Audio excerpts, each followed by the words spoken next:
Hey guys, welcome back to my channel. आज की इस वीडियो लेक्चर में हम बात करेंगे इंडियन हिस्ट्री की। सो देखिए, जो वर्ड हिस्ट्री है it is originated from the Greek word historia, जिसका मतलब होता है inquiry, to get knowledge which is acquired by investigation. अब जो कोई भी ये वीडियो देख रहा है इन सबको मालूम तो होगा, मतलब आप सबको मालूम तो होगा कि हिस्ट्री को हम एक तो एंशिएंट हिस्ट्री है और दूसरा मॉडर्न हिस्ट्री और तीसरे में जो हम डिवाइड कर देते हैं बीच में आता है मेडाइवल हिस्ट्री। ठीक है, तो इन तीन पार्ट्स में हम बेसिकली स्टडी करते हैं एंशिएंट हिस्ट्री, मेडाइवल हिस्ट्री और मॉडर्न हिस्ट्री। तो हम जो शुरू करने वाले हैं, हम शुरू करेंगे एंशिएंट हिस्ट्री से। तो सबसे पहले मैं थोड़ा सा इंट्रोडक्शन दे देता हूँ हिस्ट्री सब्जेक्ट के बारे में। So the first and foremost thing for you guys is to know the meaning of the word history. History comes from the Greek word historia, which means inquiring knowledge, which is acquired by investigation. History corresponds to the study of past, यानी कि जो कुछ चीज़ें, जो कुछ भी incidents हमारे past में हुए, हमारे अतीत में हुए, उन चीज़ों के बारे में हम जानते हैं through this subject called history. So history corresponds to the study of past and throws light on past events, various past events which shaped and evolved human experiences. अब क्या आपको मालूम है कि who is the father of history, यानी कि history का father कौन माना जाता है? सो हिस्ट्री का फादर माना जाता है हेरोडोटस।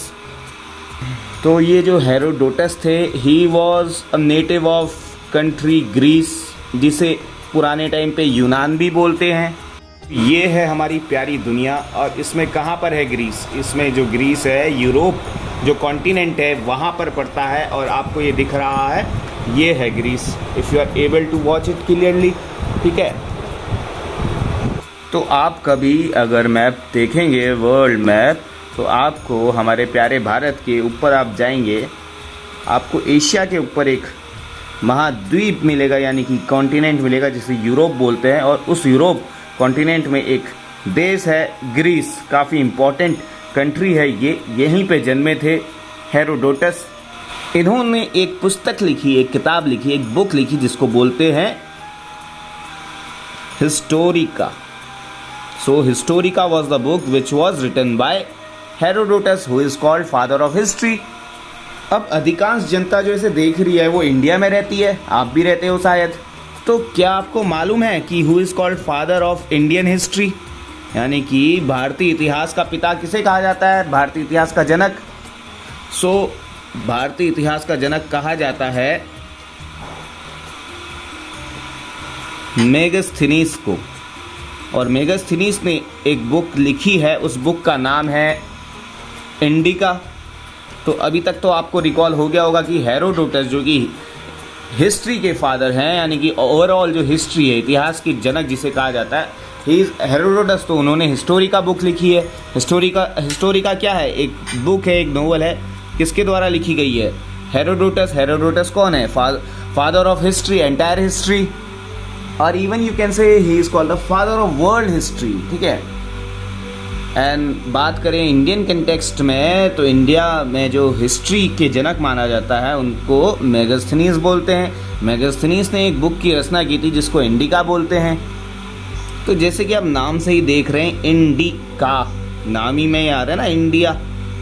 सो इसमें जो है इंडिया के बारे में इंफॉर्मेशन लिखी थी मेगास्थनीज ने।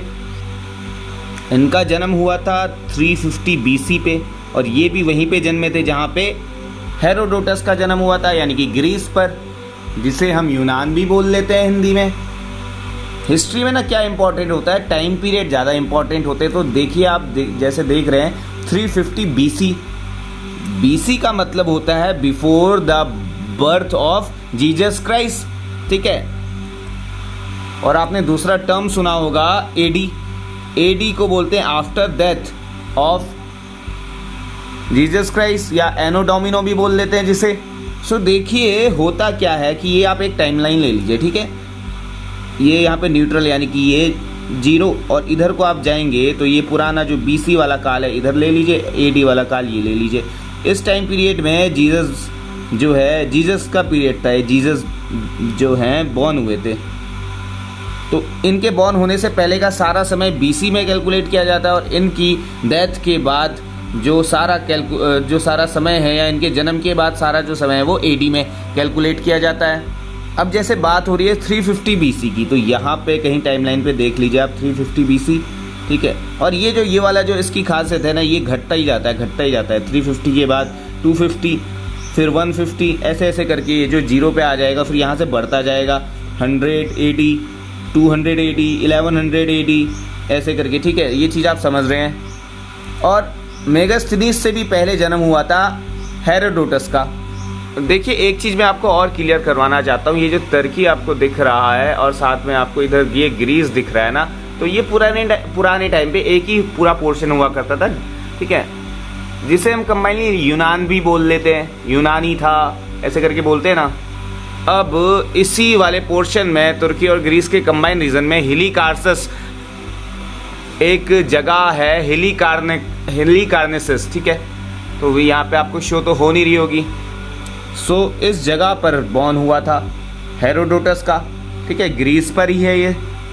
जैसे कि अभी मैंने आपको दिखाया ग्रीस और टर्की उस समय कंबाइन थे, यूनान बोलते थे दोनों को। तो जैसे मैंने आपको ये टाइम पीरियड वाला कॉन्सेप्ट समझाया था, तो यानी कि यहाँ पे जो इससे पहले का टाइम कौन सा होगा, यानी कि इससे बड़ा जो टाइम होगा ना 350 से पहले। और आजकल हम क्या देखते हैं 2000 के बाद 22 के बाद 23, 25, लेकिन यहाँ पे टाइम जो है रिड्यूस होता रहता है, ठीक है। 350 से पहले और क्या आ सकता है, 450, 400, 500, ऐसे करके हो सकता है ना। तो वैसे ही हेरोडोटस का भी जन्म हुआ था 484 बीसी पर, ठीक है। तो अब देखिए आपके लिए जो चीज़ इंपॉर्टेंट है वो ये है कि फादर ऑफ हिस्ट्री किसे बोला जाता है, उन्होंने कौन सी बुक लिखी थी, यानी कि हिस्टोरी का किसने लिखी थी। फादर ऑफ इंडियन हिस्ट्री किसे बोला जाता है, उन्होंने कौन सी बुक लिखी थी। तो ये सारी चीज़ें इंपॉर्टेंट है, जन्म डेथ ये सब तो कुछ ज़्यादा मायने नहीं रखती।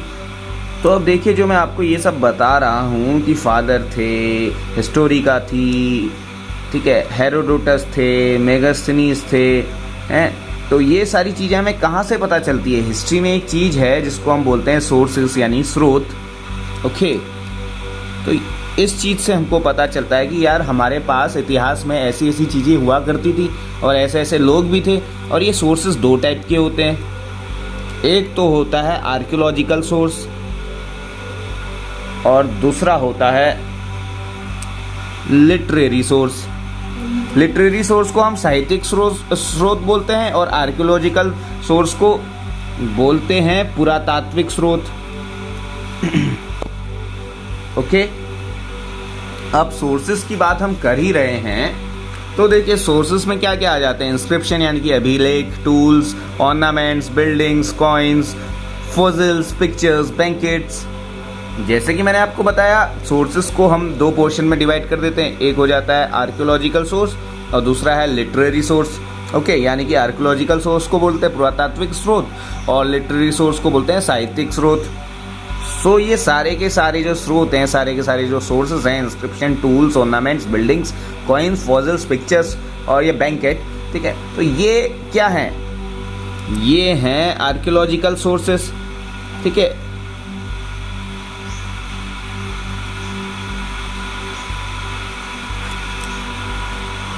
अब बात करें अगर लिटरेरी सोर्स की, तो लिटरेरी सोर्स दो टाइप के होते हैं, एक होता है रिलीजियस लिटरेचर सोर्स और दूसरा होता है सेक्युलर लिटरेचर सोर्स, ओके।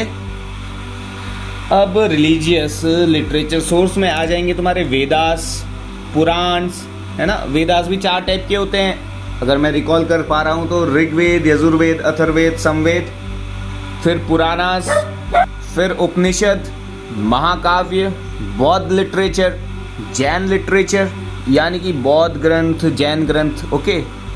तो ये तो हो गए धार्मिक स्रोत।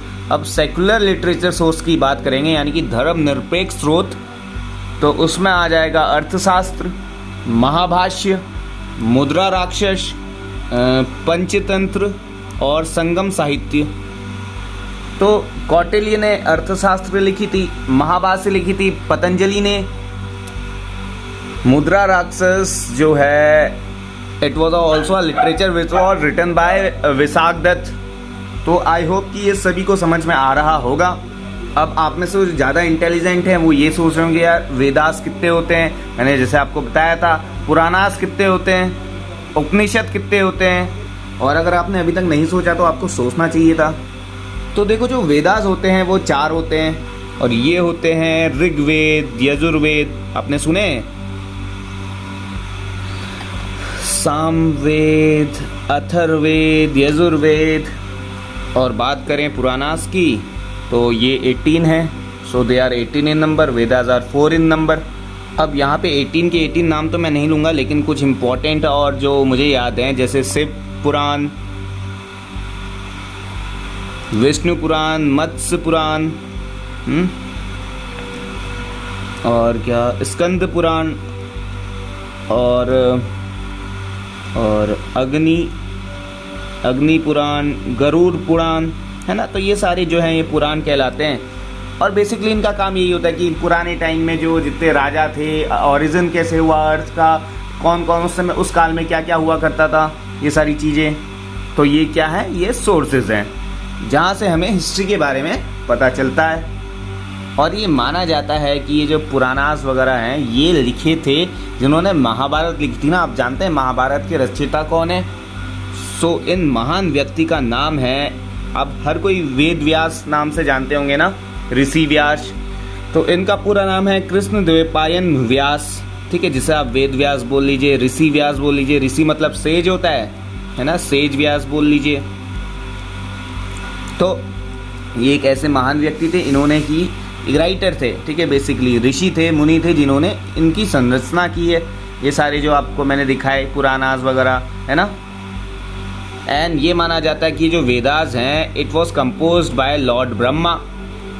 तो आपको बहुत जगह मिलेगा कि these Vedas are composed by sages, यानी कि ऋषि मुनि। और उनमें जो माने जाने माने ऋषि मुनि है वो हैं ये कृष्णद्वैपायन व्यास, ठीक है, यानी कि सेज व्यास।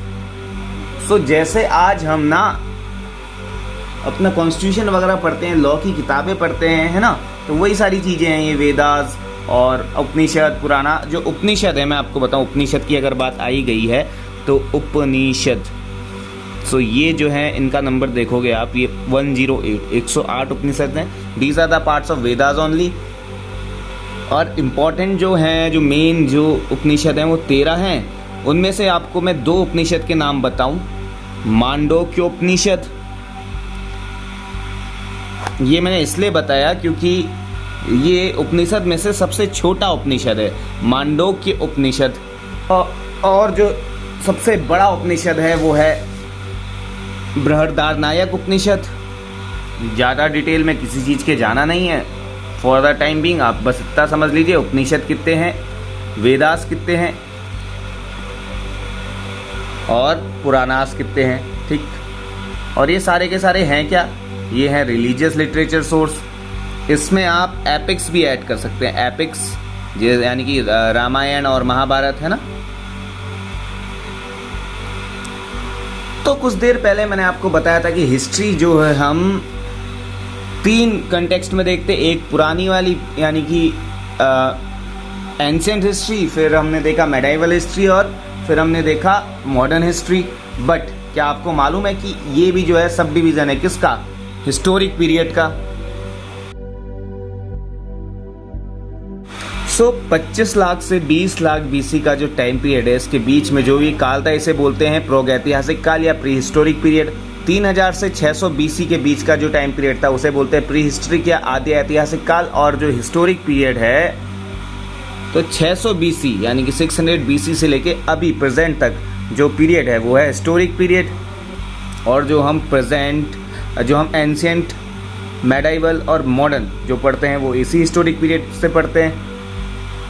ओके, अब सोचिए डिवीज़न क्यों किए गए होंगे, प्री हिस्टोरिक काल में, प्रोटो हिस्टोरिक काल में, हिस्टोरिक काल में क्या अंतर होगा।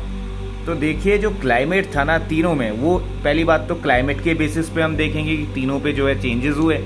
और दूसरा जो है मेटल्स यानी कि जो टूल्स हुआ करते थे, टूल्स बेसिकली जो काम आते थे, जैसे कि पहले पत्थरों से काम किया जाता था, पत्थर के औजार बनते थे, फिर धीरे धीरे धातु आने लगे यानी कि मेटल्स, कॉपर हो गया, स्टील हो गया, लोहा हो गया।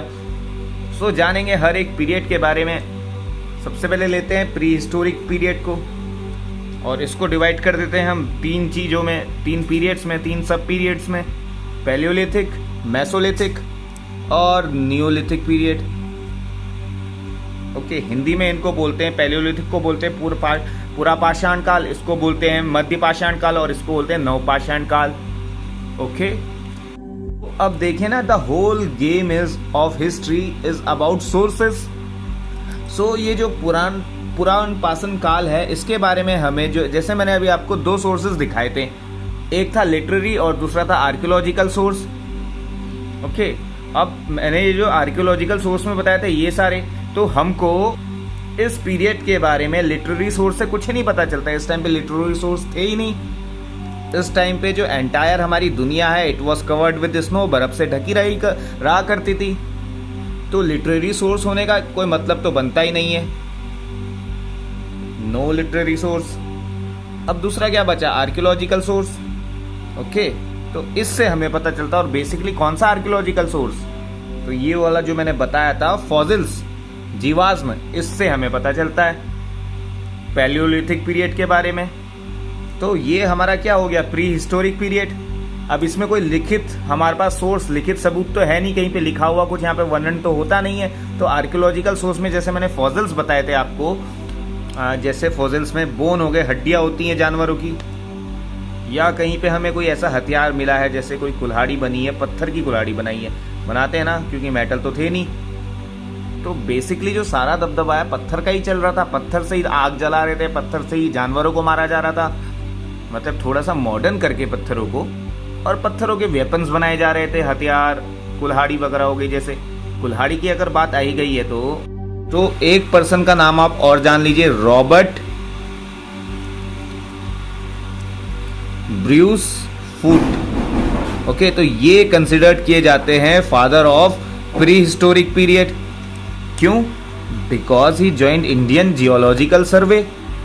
इन्हीं को आप फादर ऑफ इंडियन जियोलॉजी बोल दो तो गलत नहीं है। इन्होंने क्या किया था? इन्होंने बेसिकली बहुत बड़े बड़े काम किए थे, बट एक जो मैं आपको बेसिक फैक्ट बताऊं, इन्होंने ये जो मैं कुल्हाड़ी का एग्जांपल बताया था, ये कुल्हाड़ी इन्होंने फाउंड की थी मद्रास वाले रीजन पर, जो कुछ ऐसी दिखती थी। अब हम कुल्हाड़ी कह रहे हैं इसको, है ये पत्थर, इंसान ने इसको अपना तोड़ मरोड़ के अपने यूटिलाइज करने लायक बनाया था। ये भैया मिल गई एक इंटेलिजेंट इंसान को, रॉबर्ट ब्रूस फूट। ये नेटिव थे ब्रिटेन के। ये पत्थर इन्होंने मद्रास यानी कि चेन्नई वाले रीजन में खोजा था। अब इस पीरियड में खासियत बात यह है कि यहाँ पे कोई सिविलाइज सोसाइटी नहीं थी। जैसे इंडस वैली सिविलाइजेशन आप लोग पढ़ते हो, तो यानी कि कोई सभ्यता थी ही नहीं, नो सिविलाइजेशन। ठीक है, किस पीरियड की बात कर रहे हैं हम? पैलियोलिथिक यानी कि पूरा पाषाण काल की बात कर रहे हैं। इसी पीरियड में जो है आविष्कार हुआ था फायर का, आग का, और जिन पत्थरों से आग जलाई जाती थी इनको बोला जाता था चकमक पत्थर, यानी कि फ्लिंट स्टोन, FLINT। ठीक है, ये रहे चकमक पत्थर। कार्बन की मात्रा इनमें ज्यादा होती थी। तो आपके मन में एक क्वेश्चन तो आ ही रहा होगा, यार पत्थरों से आग कैसे लगती है भाई? तो कभी आप इसको स्ट्राइक करके देखना, आपको पता चल जाएगा। बट फिर भी for clearing your confusion I will show you. ये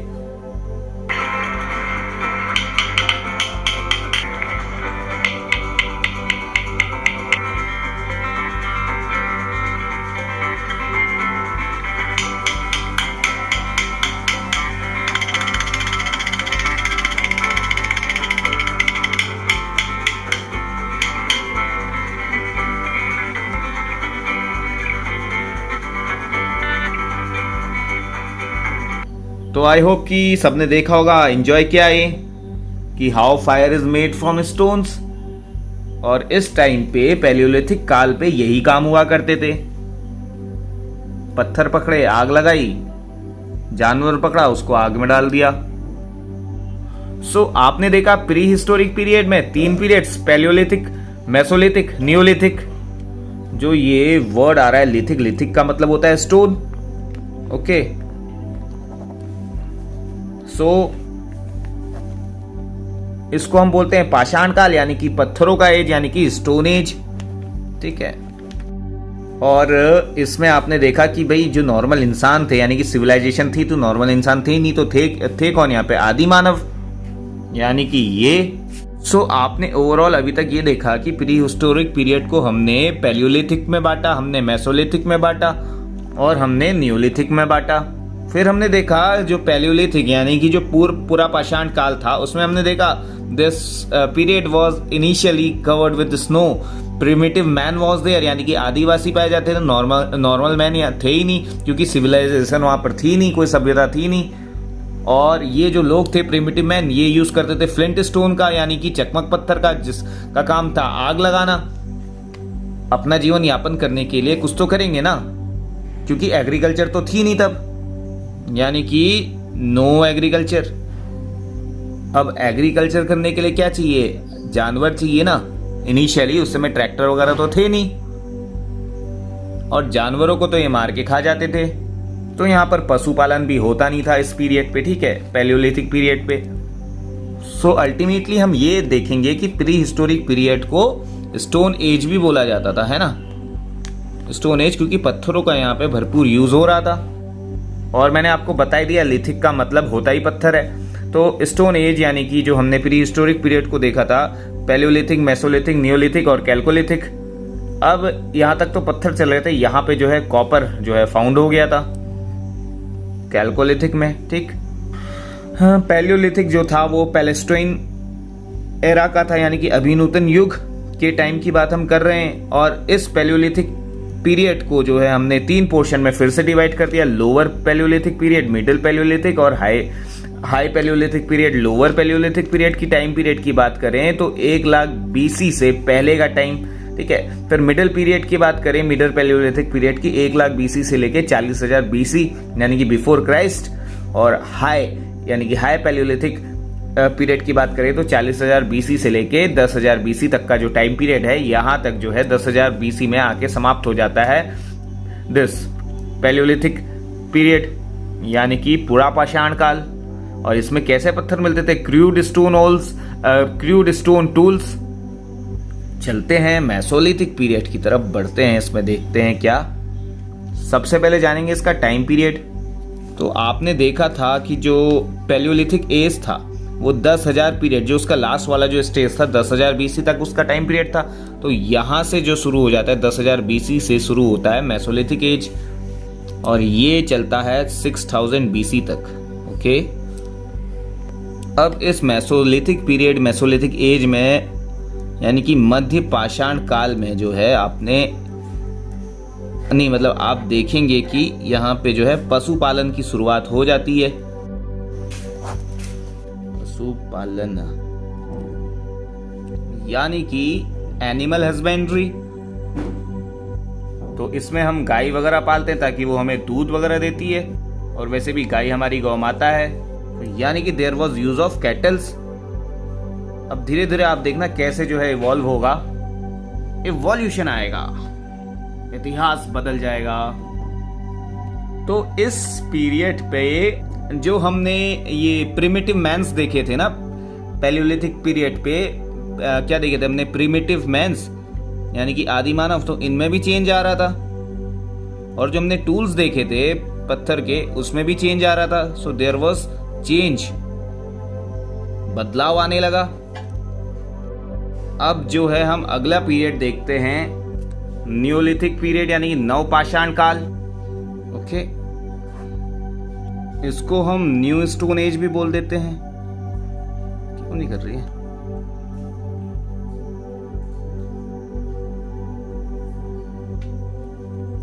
तो सबसे पहले इसी की टाइम पीरियड की बात कर लेते। तो हमने देखा था मेसोलिथिक एज जो है वो खत्म हो रहा था 10,000 से 6,000 तक वो चला था।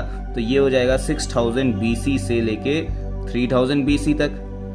क्योंकि अब इसमें आपने देखा कि जो है मेसोलिथिक एज में कि there was introduction of animal husbandry, animals को पालना शुरू कर दिया गया, क्योंकि वो उनके काम आ रहे थे ना, उनको मार रहे थे, खा रहे थे। यानी उन्होंने कहा यार कब तक जो है हम पत्थर से मारते रहेंगे, इससे तो हमें भी खतरा है, तो क्यों ना हम इन्हें पालना शुरू करते हैं, और जब हमें भूख लगेगी हम इन्हें मार भी लेंगे, इनका यूज कर लेंगे। और भी बहुत सारी चीज़ें उनको मिल रही थी जानवरों से, जैसे कि दूध वगैरह, ये सारी चीज़ें।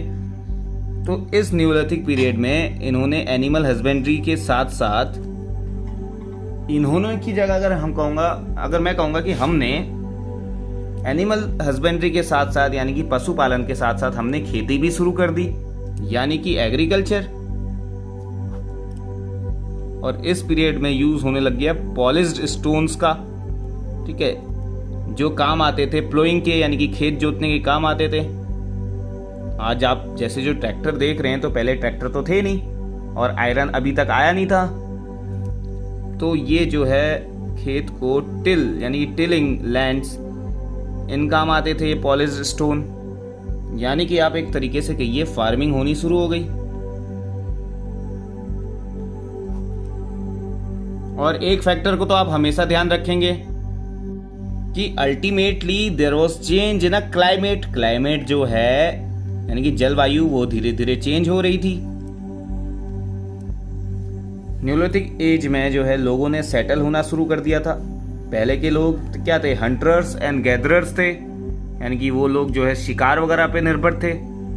बेसिकली मेसोलिथिक एज में भी और देखें तो पुराने टाइम पे भी हंटर्स एंड गैदरर्स। ओके, फिर हमने सोचा यार हम कब तक ऐसी जिंदगी जिएंगे, तो क्यों ना क्यों हम जो है कहीं बढ़िया करके सेटल हो जाते हैं, वहीं पर रहेंगे, वहीं पर अपनी मस्त लाइफ जिएंगे। तो हमने जो है प्री हिस्टोरिक पीरियड को जो है खत्म कर दिया। इसमें हमने 3 पीरियड्स देखे, पैलियो, मेसो और नियो, और साथ में आप अटैच कर देना लिथिक का मतलब पत्थर। अब भाई फाइनली जो है पत्थरों का जो राज था वो हो गया खत्म, क्योंकि उनको चेंज कर दिया किसने, मतलब पत्थर खत्म नहीं हुए, बेसिकली फाउंड हो गया था कॉपर, तांबा। और ये तांबा फाउंड हुआ इस वाले पीरियड में, प्रोटो हिस्टोरिक पीरियड पे। आपने देखा था ना नियोलिथिक पीरियड जो है 3000 बीसी तक चला था, 6000 बीसी से, है ना। तो फिर देखिए 3000 से यानी कि 3000 से लेके 600 बीसी तक अब कौन सा पीरियड चलेगा, प्रोटो हिस्टोरिक पीरियड, यानी कि आदि ऐतिहासिक काल। सो चलिए जल्दी से जान लेते हैं प्रोटो हिस्टोरिक पीरियड के बारे में। जैसे आपने देखा था कि प्री हिस्टोरिक पीरियड को स्टोन एज भी बोलते थे, है ना, मैंने आपको बताया था, pre historic period also called stone age. वैसे ही प्रोटो हिस्टोरिक को क्या बोलेंगे, इसको बोलेंगे हम कॉपर एज, यानी कि ताम्र युग। ओके, तो इस पीरियड में मतलब इसका पहले टाइम पीरियड देख लीजिए, 3000 बीसी से लेके 600 बीसी तक। इसी में आप सिंधु घाटी सभ्यता यानी कि अब लोग यहाँ पे बसना शुरू कर देंगे, क्योंकि भाई कॉपर मिल गया है। तो यानी कि इस प्रोटो हिस्टोरिक पीरियड में there was use of metal started. Okay, और सबसे पहला जो कौन सा मेटल था वो था कॉपर, यानी कि तांबा। इसी टाइम पीरियड में आप देखोगे इंडस वैली सिविलाइजेशन,